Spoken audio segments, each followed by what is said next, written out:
Hello everyone, welcome back to our class.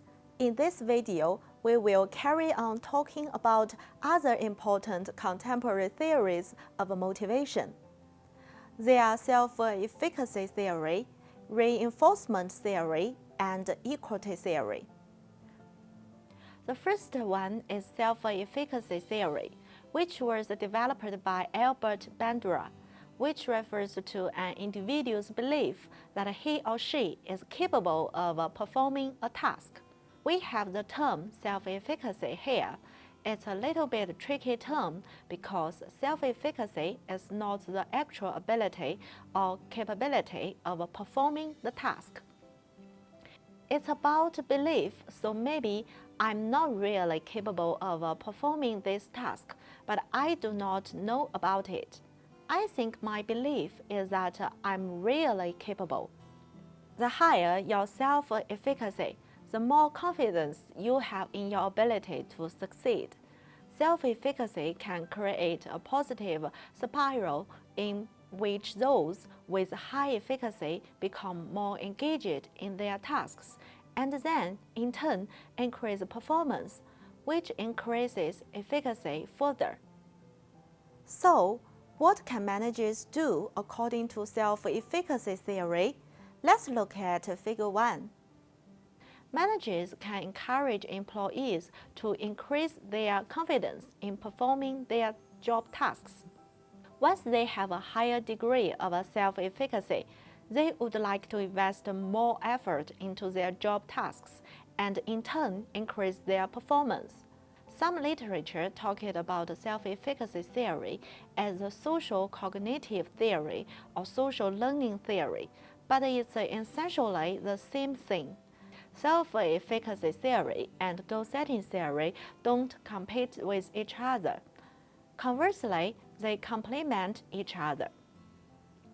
There are joint effects of goals and self-efficacy on performance. When managers set difficult goals for employees, employees will have a higher level of efficacy and set higher goals for their own performance. Why does this happen? Researchers posit that setting difficult goals for people can signal them you have confidence in them. Bandura proposed 4 ways to increase self-efficacy. The first influencing factor is inactive mastery. If you gain relevant experience with the task or job, you would be more confident you can do it in the future. For example, if you can easily get good marks in every English task, then you have confidence in your English ability and believe you can achieve good results in the coming English test. Training programs often make use of inactive mastery by having people practice and build their skills. The second factor is vicarious modeling, which means you become more confident because you see someone else doing the task. For example, if you see your friend quit smoking, it increases your confidence that you can quit too. This modeling effect becomes most effective when you see yourself as similar to the person you're observing. If you observe a celebrity quit smoking rather than your close friend makes it, it might not increase your confidence in being able to do it. The third factor is verbal persuasion. We become more confident when someone convinces us we have the skills necessary to be successful. Recall what did you feel when your friend said something uplifting to you before you were going to deal with some tough problems. You might experience this verbal persuasion. The best way for a manager to use verbal persuasion is through the Pygmalion effect, which we introduced in an earlier chapter. The final factor is arousal. Arousal leads to an energized state, so people feel up to the task and perform better. But managers should be cautious about arousal because it can hurt performance if the emotion is not a component of the task. different from those motivation theories using a cognitive approach, such as goal-setting theory and self-efficacy theory. Reinforcement theory takes a behavioristic view, arguing that reinforcement conditions behavior. Reinforcement theorists see behavior as environmentally caused. They insist that internal cognitive events, such as feelings, attitudes, and expectations, are not important. Behavior is controlled by its consequences. First, the reward for positive behavior reinforces positive behavior. Second, punishment for negative behavior weakens negative behavior. Third, if there is no reward or punishment, the behavior is failing. Skinner, one of the most prominent advocates of behaviorism, argues that behavior follows a stimuli in a relatively unthinking way. Skinner studied operant conditioning by conducting experiments using a hungry rat which be placed in a Skinner box. The box contained a lever on the side, and as the rat moved about the box, it would accidentally knock the lever. Immediately, it did so a good pellet would drop into a container next to the lever. The rats quickly learned to go straight to the level after a few times of being put in the box. The consequence of receiving food, if they pressed the level, ensured that they would repeat the action again and again.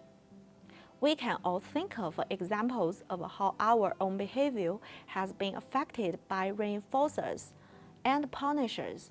For example, if when you were a kid, you tried to help parents do some housework.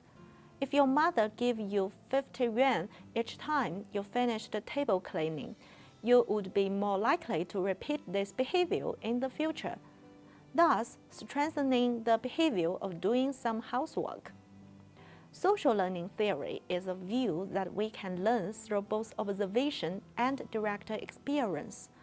Although the social learning theory is an extension of operant conditioning, it also acknowledges the effects of observational learning and perception. Our human beings naturally seek to establish an equilibrium between contributions and rewards. If an employee feels they are treated fairly by their organization, they are more likely to stay motivated and find satisfaction in their position, which is laid on the equity theory, first developed by Stacey Adams in the 1960s, more broadly in Principles of Organizational Justice. Equity theory is one of the most important theories when it comes to organizational behavior studies, which is closely related to the concept of organizational justice. Input and output are two important concepts in the equity theory. Let's first understand what we mean when we say inputs and outputs. Inputs refer to what people put into their jobs, such as effort, experience, and education. Outputs relate to what people get from their jobs, such as salary, promotions, bonus, and recognitions. According to equity theory, employees compare their ratios of outcomes to inputs with relevant others, such as co-workers. If there is nothing to compare, then employees would judge others in other organizations at the same level. If employees believe their ratio is equal to those with whom they compare themselves, a state of equality exists, and they perceive their situation as fair. When the ratio of an individual's outputs to an individual's inputs is smaller than that of whom they compare with, tension exists due to being under-rewarded. when the ratio of an individual's outputs to an individual's inputs is larger than that of whom they compare with, tension exists due to being over-rewarded exists. Based on equality theory, employees who perceive inequality will make one of 6 choices to bring their situation into equalities. They may change inputs or outputs. As the following figures show, we have 2 individuals, A and B. When employee A found the ratio of his inputs to outputs is smaller than employee B's ratio, he feels inequality.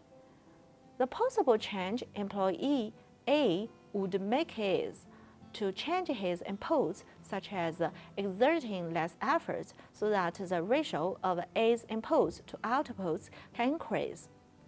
Another change employee A could do is to increase his output. For example, if employee A was paid on piece rate basis, he can increase the quantity that he produces so as to get the higher pay. Besides, they also can distort perceptions of self or others, choose a different referent, or leave the field, such as quitting the job. Equality theory provides a theoretical foundation for understanding organizational justice, which is an overall perception of what is fair in the workplace. It's composed of a distributive, procedural, informational, and interpersonal justice.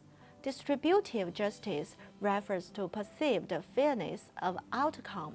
For instance, you got the pay raise you deserved. Procedural justice refers to perceived fairness of a process used to determine outcome. For example, if you are hoping for a raise and your manager informs that you didn't get one, if it turns out your manager allocated raises based on merit, and you were simply outperformed by a coworker, then you are more likely to accept your manager's decision than if raises were based on favoritism. So, when outcomes are favorable, people care less about the process. But when outcomes are unfavorable, people pay close attention to whether it's a procedural justice. Interactional justice relates to the perceived degree to which one is treated with dignity and respect, which consists of 2 types of fairness, namely informational justice and interpersonal justice.